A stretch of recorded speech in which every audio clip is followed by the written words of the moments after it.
foresight for which his family were noted, given to his only son the name of Hugh Mainwaring, confident that his American-English cousin would never marry, and hoping thereby to win back the old Mainwaring estate into his own line of the family.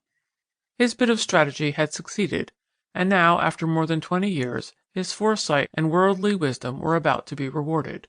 For the occasion of this reunion between the long-separated cousins was the celebration of the rapidly approaching 50th birthday of Hugh Mainwaring, at which time Hugh Mainwaring, Jr. would attain his majority, and in recognition of that happy event, the New York millionaire broker had announced his intention of making his will in favor of his namesake, and on that day formally declaring him his lawful heir.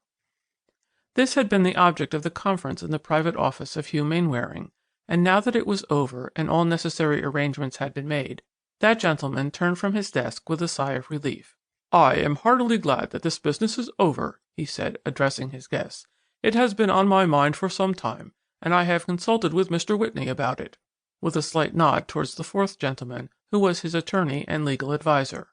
"We have both felt that it should have been attended to before this, and yet, as I consider this would be the most fitting time to make a final adjustment of affairs, I have on that account delayed longer than I otherwise would have done. Now everything is arranged in a manner satisfactory, I trust, to all parties immediately concerned, and nothing remains but to draw up and execute the papers, which will be done tomorrow." "You are not then troubled with any unpleasant superstitions regarding the making of a will?" commented Mr. Thornton. "No," replied the other slowly. "I am not of the opinion that it will hasten my exit from this world, but even if it did, I would have the satisfaction of knowing that my own wishes would be carried out in the settlement of my estate, that no one would derive any benefit from my demise excepting those whom I consider legally entitled thereto." Ralph Mainwaring looked curiously at his cousin through half-closed eyes. "I suppose," he remarked very deliberately, "that even in the case that there were no will, the property would revert to our branch of the family. We are the nearest of kin, you know." "Yes, I know your family would be considered the lawful heirs," Hugh Mainwaring replied, while he and Mr. Whitney exchanged glances. "But this is not England. Here any common adventurer might come forward with some pretended claim against the estate, and I prefer to see affairs definitely settled in my own way." "Of course," responded the other, resuming his cigar.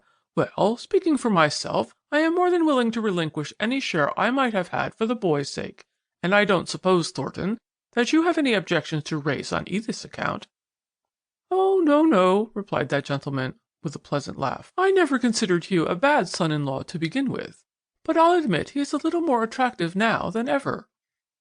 The little clock on the marble mantel chimed the hour of 4, causing a general movement of surprise. "'Pon my soul, I had no idea it was that late," exclaimed Mr. Thornton, taking out his watch, while Hugh Mainwaring, touching an electric button, replied, "This business has detained us much longer than I anticipated. I will give some instructions to the head clerk, and we will leave at once." He had scarcely finished speaking when a door opened noiselessly, and a middle-aged man appeared. "Parsons," said Mr. Mainwaring, addressing him in quick, incisive tones, "I am going out to Fair Oaks, and probably shall not be at the office for 2 or 3 days, unless something of unusual importance should demand my presence. Refer all business callers to Mr. Elliot or Mr. Chittenden. Any personal calls, if specially important, just say that I can be found at Fair Oaks." Parsons bowed gravely, and after a few further instructions retired. "Now, Mr. Whitney," Hugh Mainwaring continued, at the same time touching another electric button, "you, of course, will be one of our party at Fair Oaks. My secretary will accompany us, and the papers will be drawn up tomorrow in my private library, after which you will do us the honor to join us in the pleasures of the following day." "I am at your service, Mr. Mainwaring," responded the attorney.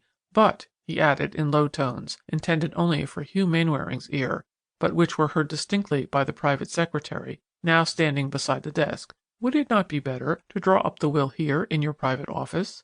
My presence at the house on the present occasion might attract attention and arouse some suspicions as to your intentions." "That makes no difference," replied Hugh Mainwaring quickly, but also speaking in a low tone.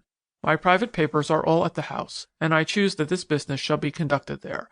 I believe that I am master in my own house yet." Mr. Whitney bowed in acquiescence, and Hugh Mainwaring turned to his secretary. "Mr. Scott, just close up everything in the office as quickly as possible, and get ready to accompany me to Fair Oaks. I shall need you there."